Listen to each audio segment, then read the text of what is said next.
All right, so let's continue. Let's march along, and this will wind up our lecture for the week. I'd really like to get done with cardiac, but next week will be resuscitation. So if we get up to that point, fine. Tomorrow we'll be doing cardiac stuff. Be sure you bring your stethoscopes tomorrow, because we'll listen to some heart sounds. We'll practice our vital signs again. We will go back to how to ventilate a patient, like you did that first day, but now we're ventilating them because they're in arrest. And we will show you how to acquire a 12 lead tomorrow. So wear your deodorant. And we will familiarize you with the AED, not AHA style, but EMS style, and how that monitor works and stuff like that. So it'll be a fun day. It'll be really fun.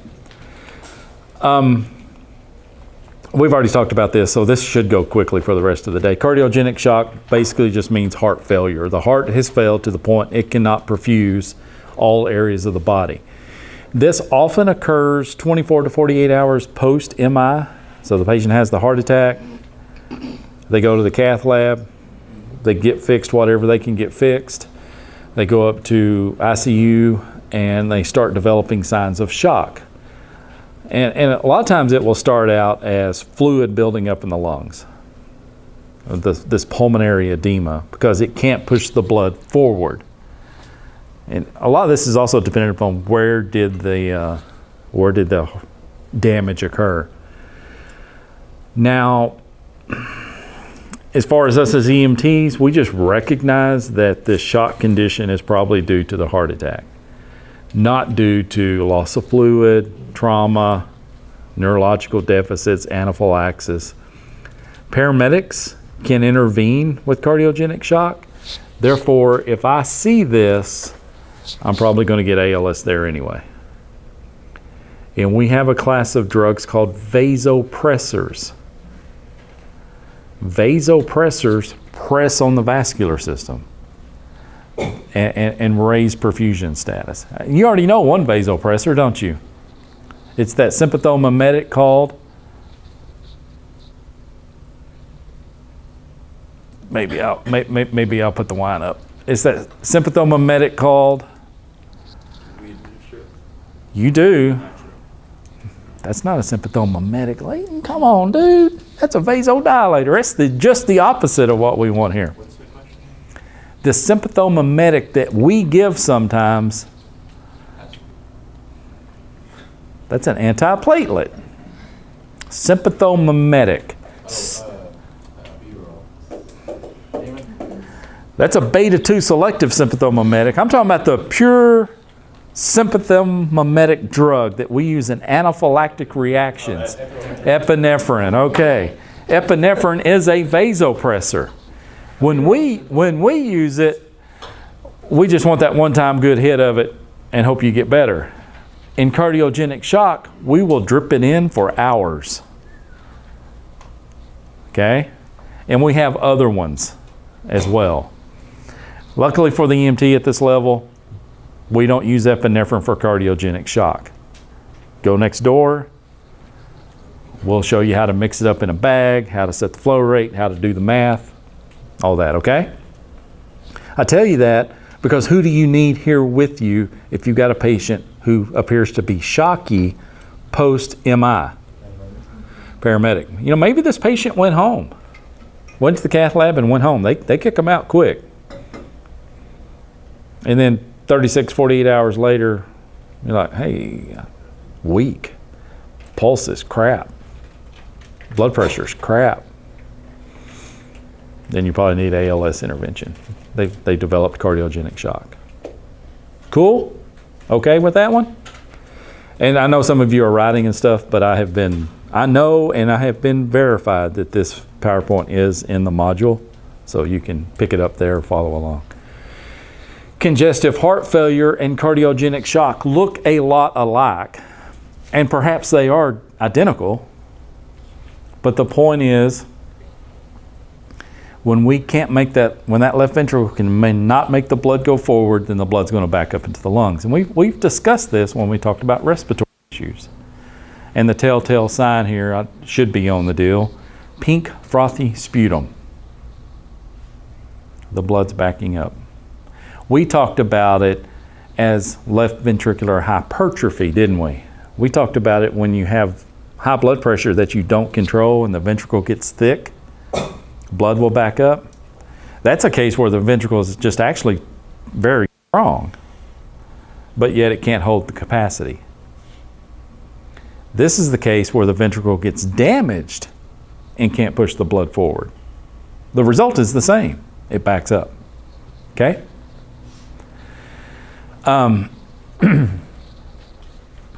If it's on the right ventricle, then we start getting something called dependent edema. So let me give you an easy way to remember this.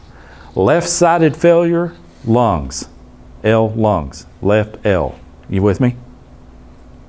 Left-sided failure, where's it going to back up? Lungs. Right-sided failure, where's it going to back up? Nate, come on. If the right side fails, where does the blood back up? Well, where was it coming from? Where was that coming from? The body. So, left side, lungs, edema, fluid. Right side, body, dependent edema. And dependent just means gravity dependent. Whatever's lowest on the floor. So if they're on their back, they get edema on their back. If they're on their, if they're sitting in a chair with their feet on the floor, they get edema in the ankles. They also can have edema in the belly. Let me do a little anatomy for you over here. Never leaves, does it? This is the inferior vena cava, and here's the superior vena cava, and they both dump into what? Very good. Right atrium. Is this a vein? Is the vena cava a vein? Dang right it is. And so this is the OE inferior one. This is one coming from the body. Sitting over here, somewhere in this region, is the hepatic organ. And I'm using that term purposely to try to teach you something. What is the hepatic organ in the body? Liver. So the hepatic organ is the liver. So hepatic means liver. So here's your liver. And the liver has a vein itself that drains the liver into the vena cava. I mean, if the liver's got an artery going to it, and it certainly does, it also has a vein draining it, right? That vein has a name, Jordan. That's called the portal vein. The portal vein. Now, if the right side of the heart has failed, you know, the right ventricle is sitting under here, wasn't it? And it can't pump blood forward, so the blood starts backing up, doesn't it? It's backing up. It's supposed to go this way, but it's going that way. It's backing up.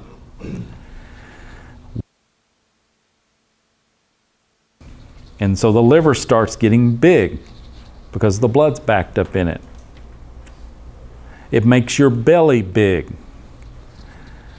If you remember the name for that, that's called ascites.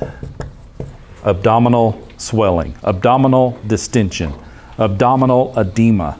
It's called ascites. So you may look at the big belly and go, I bet he's an alcoholic.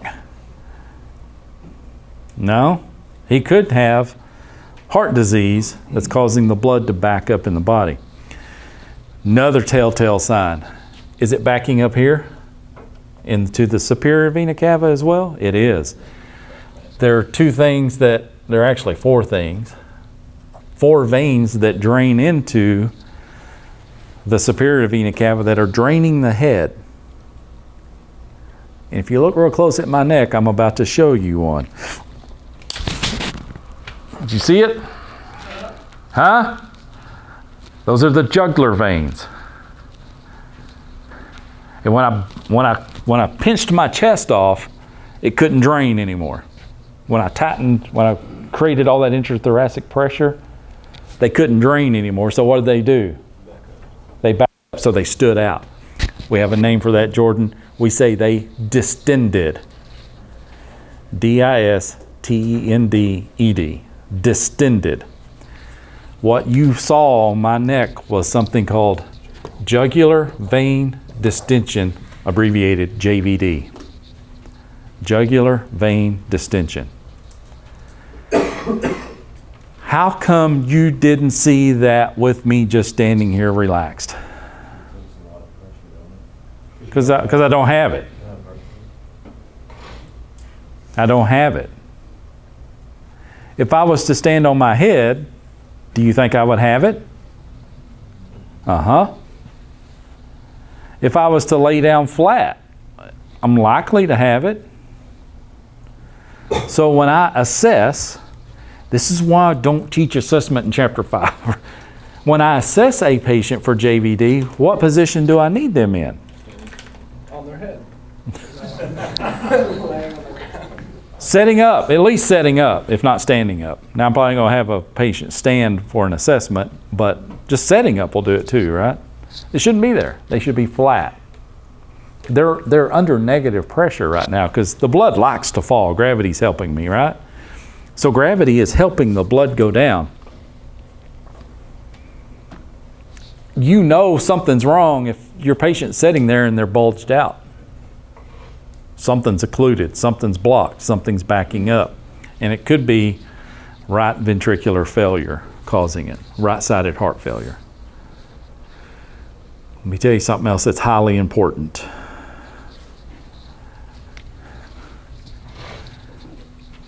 So we got this dude here, and here's his vena cava. He's got a trachea. I'm going to put a T in there for trachea. That's going to be in the front. That's anterior. What does he have behind the trachea? It's also another tube, but it goes off to the old stomach. Okay, here's the esophagus. Is it a muscle? Does it have arteries and veins? Where do you think those veins drain? Yeah, into the vena cava, right? All veins ultimately drain in the vena cava. So you saw the JVD in my neck. If I was just standing here with JVD, what do you think the veins in the esophagus look like? Not good. Do you think they're distended? Jordan, we have a name for that. That's called esophageal varices. Does that end up causing varices? Esophageal varices.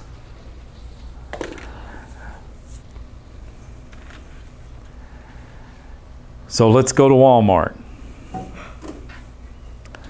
Let's go to the pharmacy line. You don't have to go to the pharmacy line. You can just go to any checkout line at Walmart and just pay attention for 10 minutes. It won't take long to find one. And you'll stand behind a man or a woman who's wearing shorts or dress or black.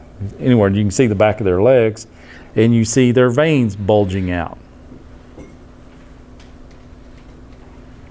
We call those veins varicosities, a play on the word varices. Is blood backing up? Yeah, that's why those veins are distended. Varicose veins are distended veins. That means for whatever reason, that blood's not draining into the vena cava correctly. Now, if you're in good shape and good condition and all that other stuff, you won't have varicose veins because that smooth muscle is still in such good tone that it keeps that blood moving forward. The act of me walking around up here, this is why people standing in attention can't lock their knees, and because they'll pass out because they won't get the blood flow back to the heart. They have to learn to flex their muscles. Your muscles actually help move your blood back to your heart. So that's why when you sit still for an extended period of time, you're prone to getting blood clots. So do you think people with this condition, with that blood pooling in these areas, are prone to blood clots? Man, it just gets worse and worse, doesn't it? It just gets worse and worse. If you were to look at their rectum, internally or externally, you will probably find something called hemorrhoids. And pregnant women get hemorrhoids because the baby puts pressure on the vena cava. And the blood backs up, and then the pregnant woman gets hemorrhoids. Makes sense. But cardiac patients are prone to hemorrhoids because the blood's backed up. In the esophagus, now let me just say this, hemorrhoids can rupture and bleed.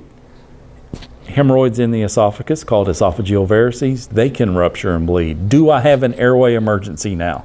Yes. Yes, these things bleed terrible. Take the 2-pack-a-day smoker who doesn't eat very much, wakes up and kills a case of beer and a fifth of whiskey every day before 3 o'clock. They exist. They're everywhere. They got liver disease, they've got heart disease, they've got lung disease. Blood's backing up, they can't breathe, they can't oxygenate. They've got all these varicelles throughout their body, hemorrhoids, ankles, back of the knees, liver, esophagus. Not only do they have blood backing up the liver, they got fat in the liver called fatty liver disease. They got cirrhosis of the liver due to the alcoholism. They're low in B vitamins. And that B vitamin means when they do get an energy source, it could go to the brain, cause the brain to swell. That's called Wernicke's encephalopathy, because they were lacking B vitamins. And their brain goes to swelling. They look like they're having a stroke. It's life-threatening. They got this big liver, and they start to vomit. And they're retching their gut trying to vomit. What are you doing to those varices in the esophagus as that gut's wrenching? Putting a lot of pressure on them, they may rupture.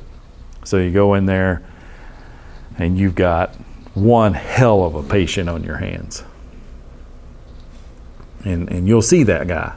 You'll see that guy. Yes, Billy? Back to JVD. So could JVD at some point lead to an aneurysm? So here, that's a good question, Billy. You're good. You're good today. The JVD, blood's backing up. So what's not draining? The head. Is the head a closed vault? Will there be an increase in intracranial pressure because of that? Yeah. Yes, it could rupture, but the pressure by not draining is not near as much as the pressure is with pulsation. So if you're going to have an aneurysm, it's probably on the artery side. It can be on the vein side. Do not get me wrong. It can be. It can rupture. You're 100% correct on that. But it's likely going to be on the artery side. Now, does the artery side, stay with me here, Billy. The artery is pumping, pulsating blood against something that can't drain. So where is this blood going to leak out? Capillaries. Do I have an increased hydrostatic pressure? And if it's in the head, I got an increase in intracranial pressure. Do I get cerebral edema? Yeah. Can these patients look like they're having a head injury? Yeah. Let's complicate this by not having enough B vitamin in an alcoholic patient or a malnourished patient. And we say alcoholic because there's no reason for malnourishment in the United States. If you're malnourished, you're purposeful because you're drinking. And then you do get nourishment. That sugar is a rather large molecule, and due to the increased osmotic pressure of that molecule, we start pulling fluid into the brain. I gave you a fancy word called encephalopathy. That's swelling of the brain. Encephala means brain. Encephalopathy, swelling of the brain. There's another encephalopathy, Hunter, called mad cow disease. And that's called bovine spongiform encephalopathy. That's a disorder of the brain due to a prion that you ate from a mad cow or a deer that has chronic wasting disease. They're all prionic diseases.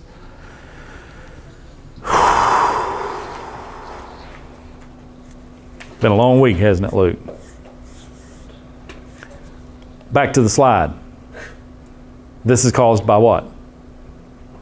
In the context we're talking today, this is caused by Smoking. Drinking. and or Malnourishment. and or Congestive heart failure. caused by heart attack. Or caused by uncontrolled high blood pressure.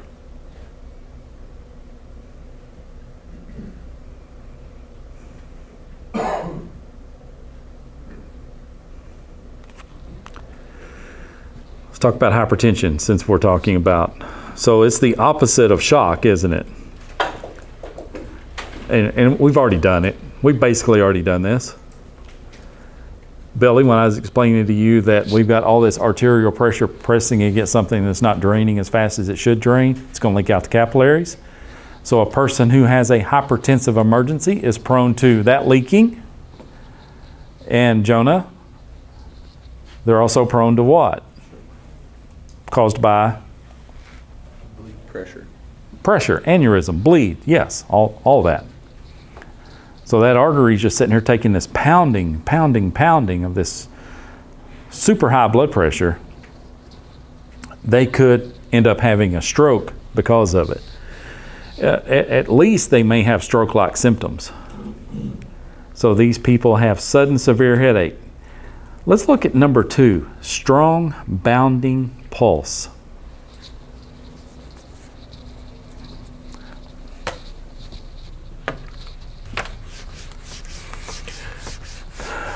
Amber's going to be mad at me. Not really. I'm going to talk a little trauma here, but it is identical to what's happening in this case right now. Leighton, did you say the head was a closed vault under normal conditions? It is. Did somebody tell me that we could get a leak in there and the brain start swelling? I did. You did. Jonah, did you tell me we could rupture an artery, hence an aneurysm, and have blood spilling out into the free space of the skull, the vault? Yes. Did you tell me that somebody with encephalopathy could have just watery brain? Yes.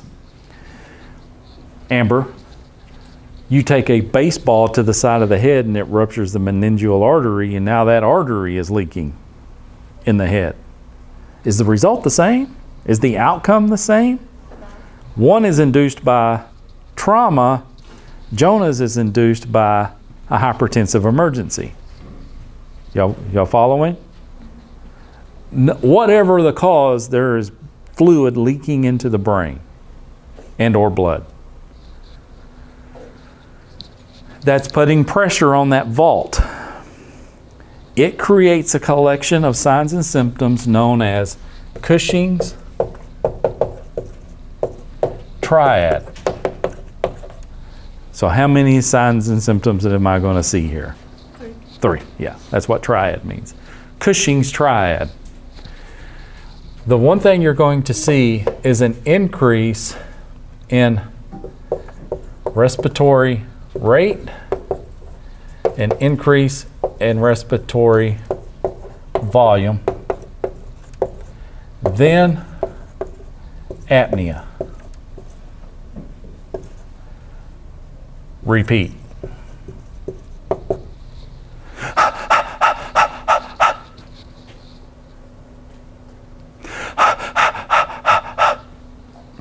That pattern has a name. This is for hypertension, right? This is yes. This is where this comes from. That strong bounding pulse. It's one of the triad. Okay, it's one of the triad. Your slide doesn't tell you everything. Your slide doesn't tell you everything. If I've got a hypertensive emergency that has went awry and the blood starts leaking into the brain, now I have a stroke. Now I have a stroke. A hemorrhagic stroke. Or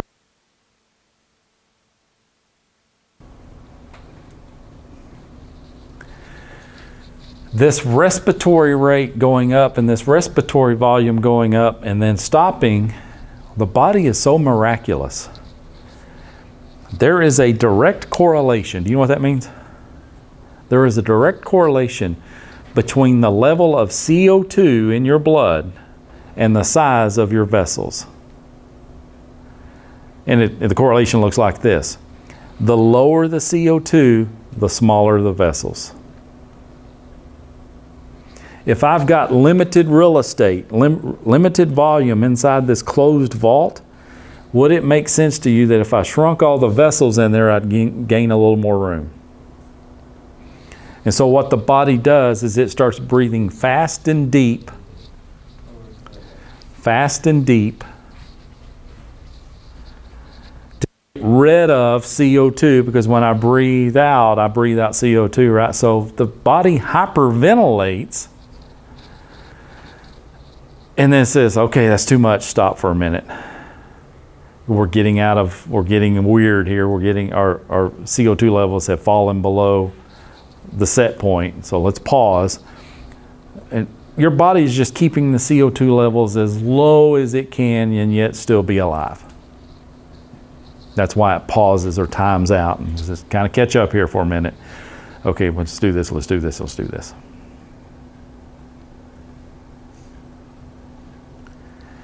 At the same time this is happening, do we have an increase? I think someone said this. Do we have an increase in ICP? I haven't mentioned ICP, so now's a good time to explain that. That's intracranial pressure. Does a hypertensive emergency patient have increased intracranial pressure? Amber, does the person who took the blow with the baseball and now they're leaking in the head, do they have an increased intracranial pressure? Yes. Is the pressure in the head too much?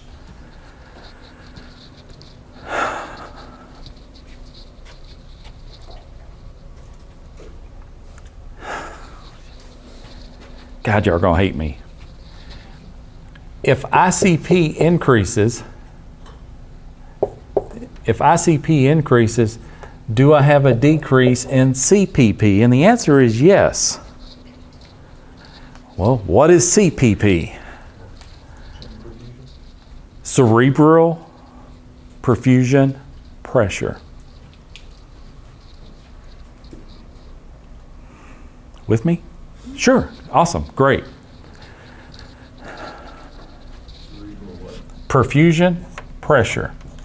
Let me write you a little equation to help you understand it for you math people.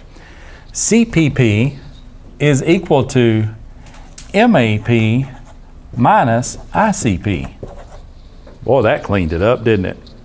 Oh, yeah. Stares like, you damn right it did.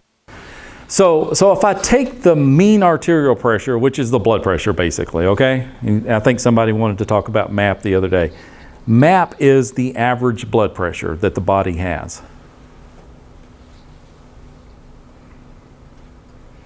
So I've got a pressure going up in there, right? Is there a pressure pushing back? What pressure is that? ICP. Right? If I've got a pressure going up, pressure pushing back, the pressure pushing back is ICP. So if I take this pressure going up and I subtract the pressure that it's pushing against, what is the net difference? What's left? Let me throw some numbers out there to make it make sense. If the mean arterial pressure is 100 and the ICP is 90, what is the CPP? 10. So as the ICP is going up, Amber, because the leak's getting bigger, or the ICP is going up, Jonah, because the aneurysm continues to leak, or the ICP, Gus, is going up because the blood pressure is going up, what will the body do to try to keep CPP up? By what? Raising the MAP. So we're in a catch-22. It's like, damn, we're already up and climbing, but in order to keep the brain alive, what was the most stingy organ in the body? The brain. What was the most ischemic sensitive organ in the body? The brain. And says, wait a minute, if this pressure is going up, we got to up this pressure. Yeah, but if I up this pressure, the leak gets worse. I know, but then I got to turn up this pressure. Whenever I see super high blood pressure in the patients, I'm starting to question what came first, the chicken or the egg. Did you take a blow to the head I don't know about? I don't play baseball, but I was hanging a picture last night for my wife and I'm on Plavix and I fell and hit the coffee table. Sample history. How do you measure ICP? You have to be at Me? the hospital? Me? How do you measure it? Me? I measure signs and symptoms. How do they measure it in the hospital? They put a bolt in your head. They drill a hole in your skull and they thread in what they call it a bolt. It's a pressure transducer. It's an oil pressure sensor from a car engine. It creates pressure. It's a piezoelectric diaphragm that creates pressure, that takes pressure and turns it into an electrical signal. It's an oil pressure sending unit from an engine, and they screw it into your skull. And it's connected over to the monitor with a wire, and it'll read ICP. You'll pass? And if they need to relieve that ICP, they may take a saw and cut out a piece of your skull and preserve it, so they'll put it back later, just to allow the brain to swell. Or they'll evacuate the contents if it's just free blood floating around out there, whatever the case may be. Mm-hmm. What did MAP stand for again? Mean, like you're mean, like you're a mean dude. Mean meaning average. Arterial pressure. That's just your blood pressure. That's 1/3 diastolic minus 2/3 systolic, yes. But just, yes, smart ass here just became one. Sorry about that. That is your blood pressure. That is your average blood pressure. 1/3 systolic minus. I think it's, don't quote me on this, I think it's 2/3 systolic minus 1/3 diastolic. Lucky for you, it's showing up on the monitor. The monitor will calculate it. If you do what, and we'll play with the monitors tomorrow and see this, if you do what's called an NIBP, non-invasive blood pressure, that's what that button's called on your heart monitor. When you hit NIBP, that stands for non-invasive blood pressure. It's the cuff. It'll air it up, get a reading, and calculate the map for you.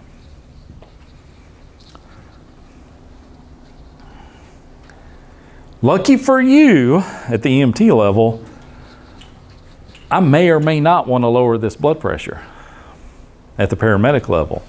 If I lower this blood pressure too much too fast, I could run a negative CPP. Would that be catastrophic? Yes. So is my sample history really got to be important? Yes. There's no history of trauma, but there is a history of, I found God, I don't need my blood pressure medicine anymore, and I am stopping it after 30 years of taking it. They laid their hands on me at the church, and I don't need the blood pressure medicine anymore. That's the kind of person that will get into a hypertensive emergency.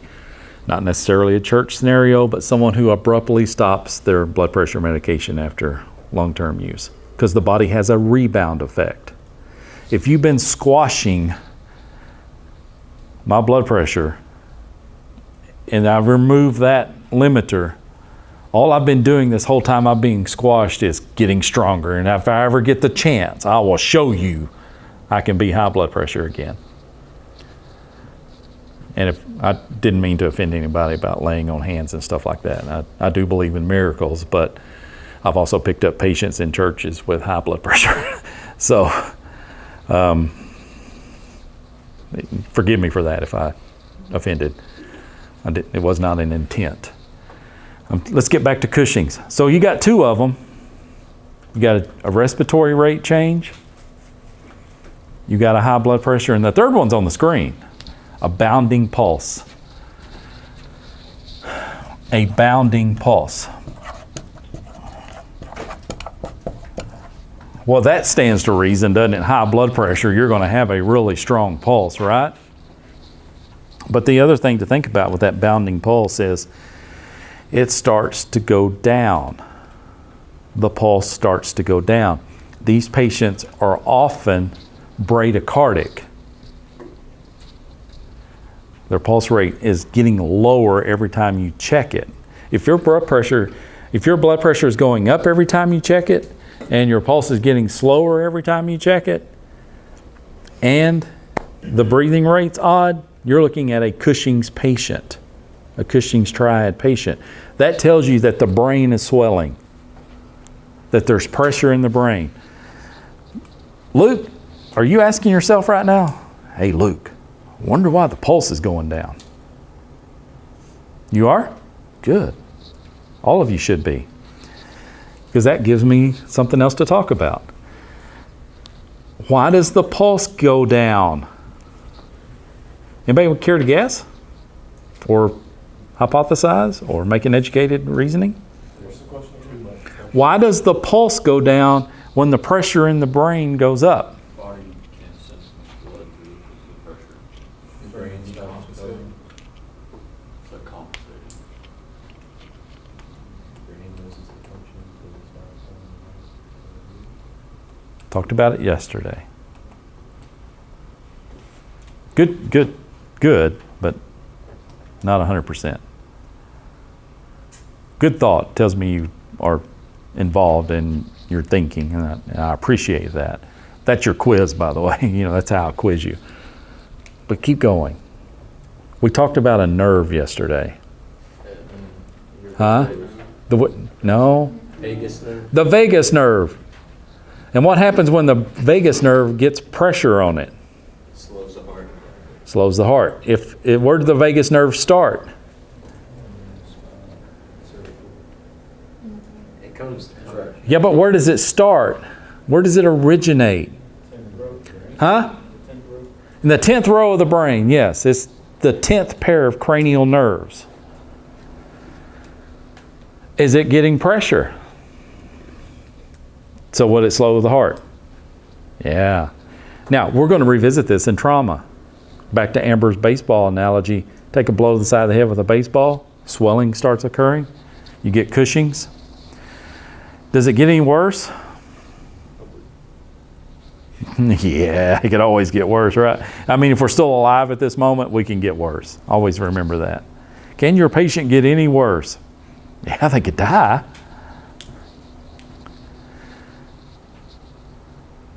It does get worse. The pressure can get so high that the brain stem starts pushing through that big hole in the base of the skull. Remember the name of that? It's big. Foramen magnum. Very good. Big hole. That's all it means. Big hole. It starts pushing the brain stem through the foramen magnum. We call that brain stem herniation. Anything that sticks through a hole is herniated. Brain stem herniation. Now you're going to get two ominous signs. And Leighton, this is like, if you're not dead, you're there. You're like, hey, death, can I come in? You're at the door. You're at the threshold of death. These two signs, and I'm going to try to mimic those. This is called decorticate posturing. You pull your hands and your feet into the core of your body. It's called decorticate. This is from a spinal cord injury.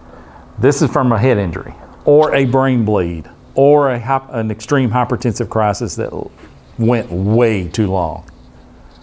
It's more along the lines of Amber's blow to the head. Decore.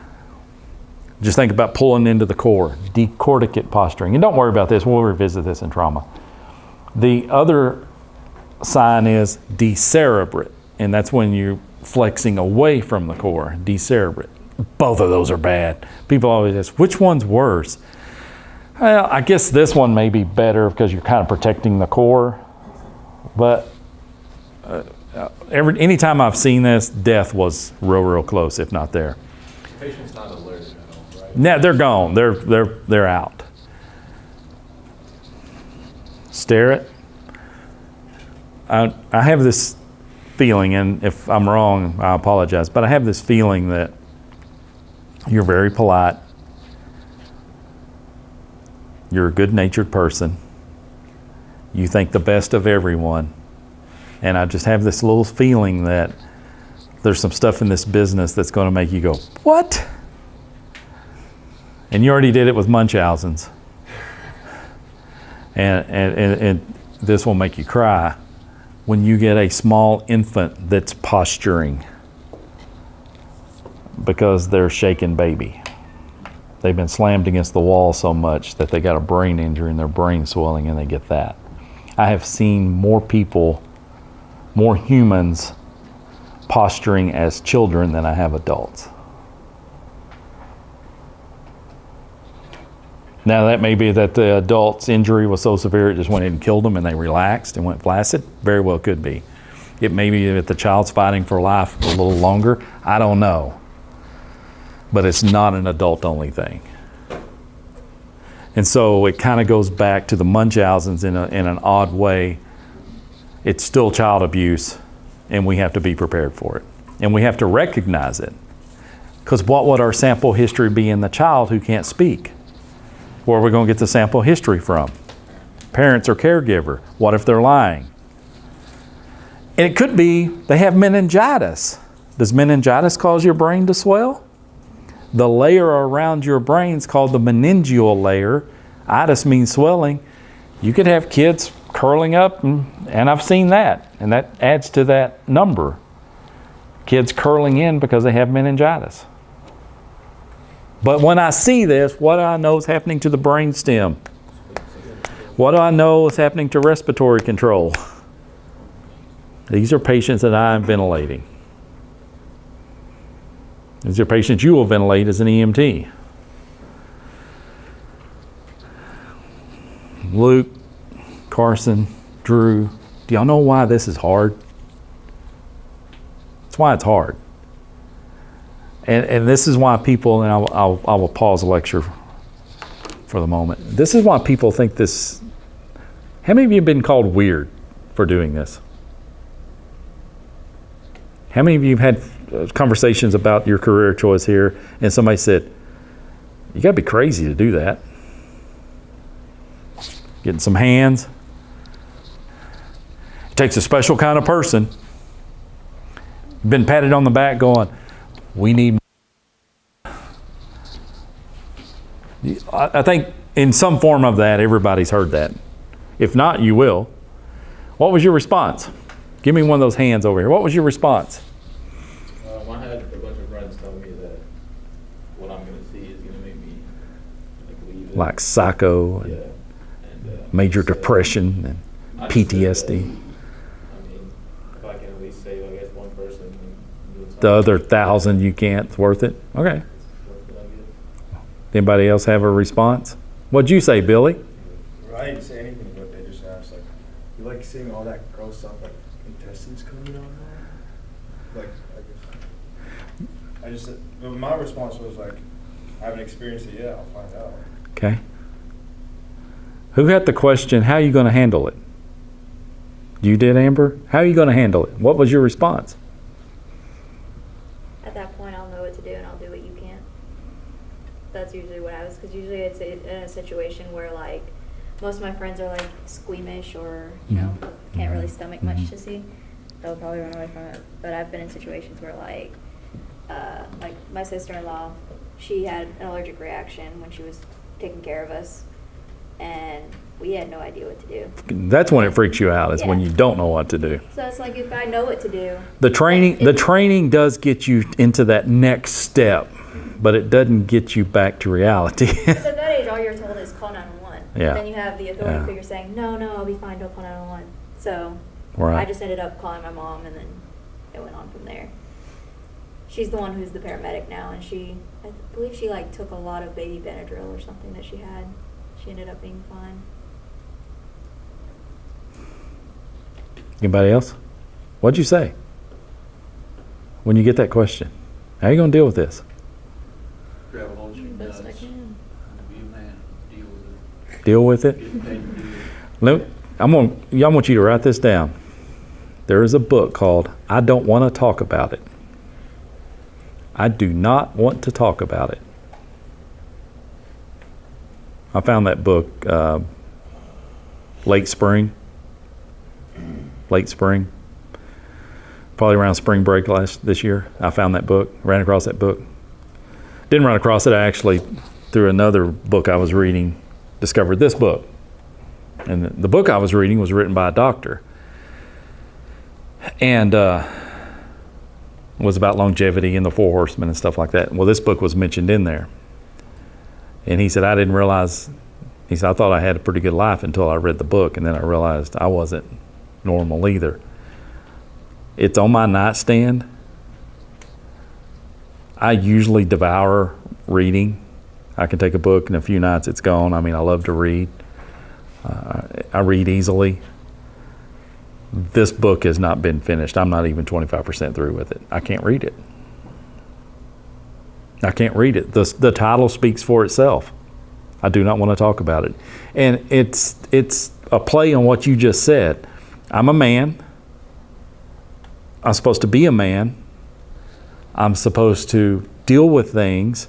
This is always what has gotten me. There's this societal concept that, you know, maybe we're all supposed to be just willing to do whatever. I'll just all get along and be everybody calm, and you don't react any more than I'm going to react. But there is a tribal portion of our society and you look at through history, through evolutionary biology. You know, we talk about, oh, you need 8 hours of sleep. Well, who said? Who said you need 8 hours of sleep? I couldn't get a continuous 8 hours of sleep to save my life unless I was medically induced with drugs. I'm one of those that wakes up. Well, let's go back into tribal times. Didn't someone need to wake up in the middle of the night and make sure everything's cool while the rest of you slept? Well, aren't you those people? I think every one of you right now, if this turns out to be your career choice, will be that person who probably doesn't sleep all night anyway, who's up and down, looking around. Because you're taking care of things, you're manning up, if you will. And I don't mean that women can't man up. I'm not talking about that. I'm talking about somebody who's taking charge, going to handle a situation. I'm going to walk into chaos and I'm going to deal with it and straighten it up.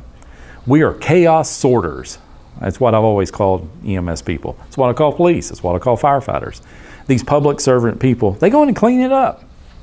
We clean up the medical, fire clean up the fire and rescue, police clean up the crime, sanitation workers clean up the streets.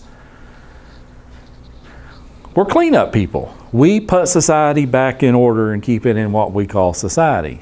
And with that, we encounter things we don't want to see. Shaken baby, Munchausen's, trauma, blood, guts, and all this other stuff.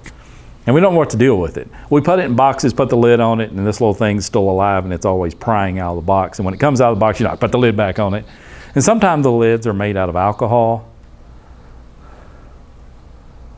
Zoloft, Xanax, Corvettes, multiple women, multiple partners, infidelity. You're as likely to have an unhealthy coping mechanism as a healthy one. Statistically speaking, they're at 48%. I don't know where the other 4% are. I don't want to know where the other 4% are. I have a guess. If you don't make a choice, then you're not here. Those are the people who take their life. If you're living through the stuff you see, you're just as likely to make a good choice as you are a bad choice, or vice versa. And take it from someone who's made enough of the bad ones that I have a book on my nightstand that says I don't want to talk about it, that's 25% done. And it's talking about male depression. Specifically male depression. Because men do what? Grab your junk and man up and go do it. Go do it. My wife has always called me a little odd my entire life. To the point where when I need to vent to her, she won't let me. I don't want to hear it.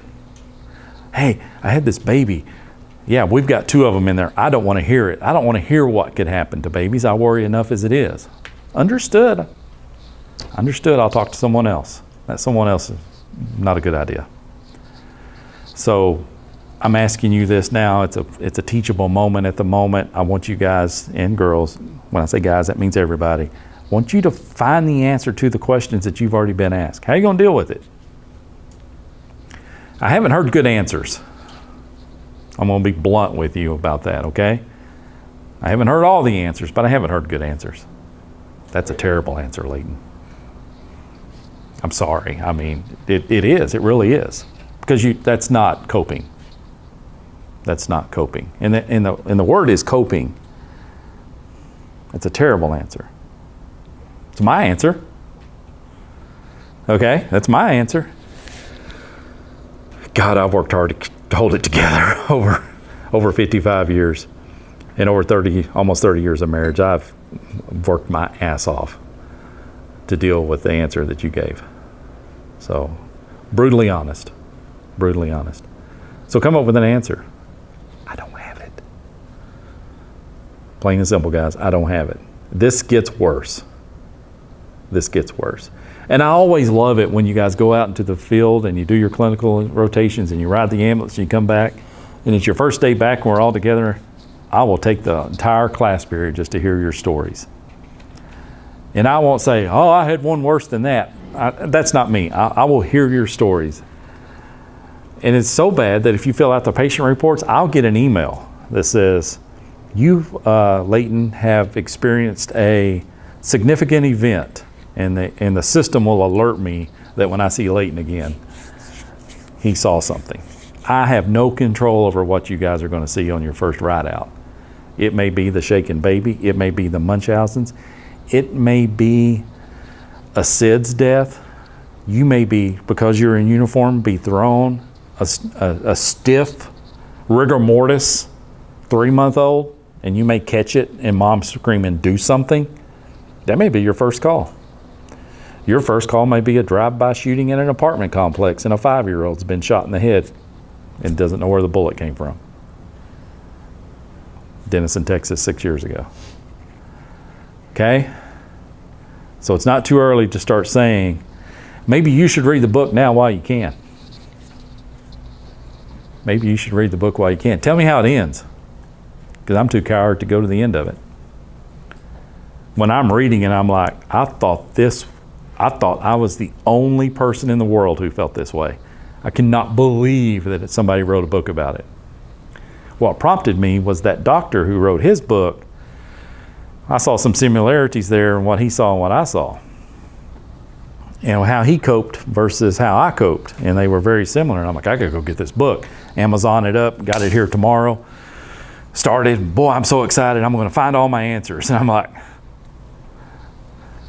guess what? My wife has changed her tone so much over the years. In the past, she would have said, you gonna finish that book or not? Because I need you to be better. Now she looks by that book. It's sitting on the nightstand. She sees it as often as I do, right there by the bed. She never brings it up. Now, any other book I read, did you finish that book? Was it a good book? I might want to read that book. This one, she never brings it up. Challenge me, okay? Challenge me to finish that book before the end of the semester. I don't want to talk about it. I don't want to talk about it. Anybody have any other questions? Let me do a quick flip through of this, and I'm pretty sure that we're down to the science of resuscitation.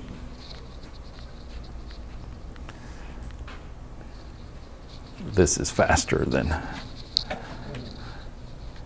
yeah, we've been through this.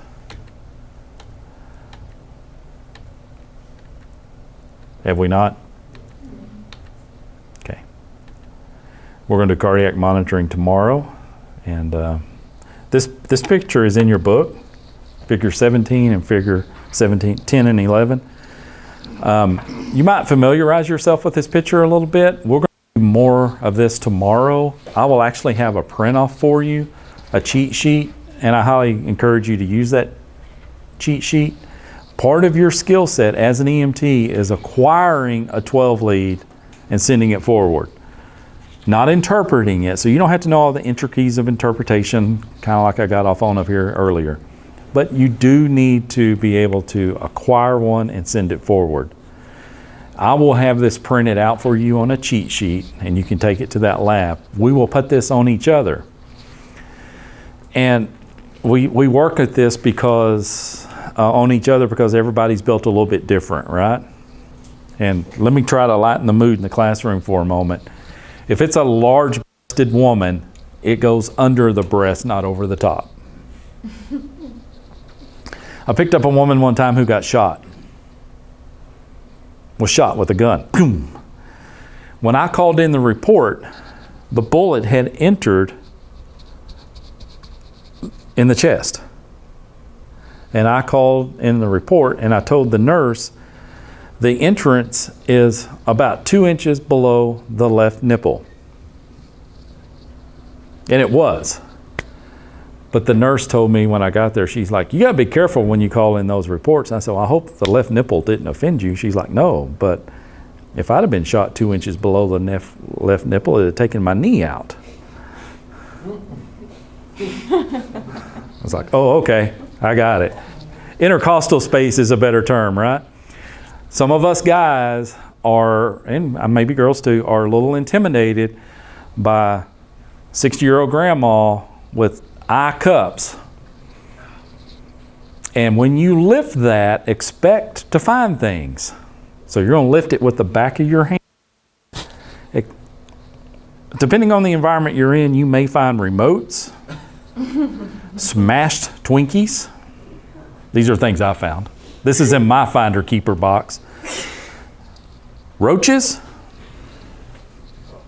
Roaches eat flesh, by the way. I don't know if you knew that or not. One of the things roaches live on in a home is flaky flesh and fingernails and hair.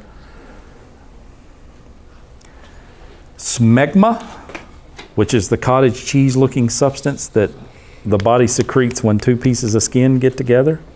It's what non-circumcised males will also get behind their foreskin. You have to clean that off in order for those electrodes to stick. You're looking at me like, God. So Hunter, you thought rectal administration was bad. You're good? You're good? And if they've been in the hospital several times or a doctor's clinic and you start pulling out all the pads, they know what's happening. They'll pull it up and show it to you like, oh, I wasn't quite expecting that. So it is very up close and personal. Luke, you okay with that? You can handle that? A little back of the hand, gloved hand, clean it off, put it on there, right?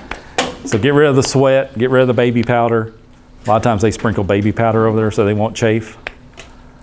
This is not only in large-breasted women, it's also in morbidly obese people. They will have, and so you've got to push that back to find the correct placement. Placement matters. Do what? Yes, it does. It's the #1 plastic surgery for men.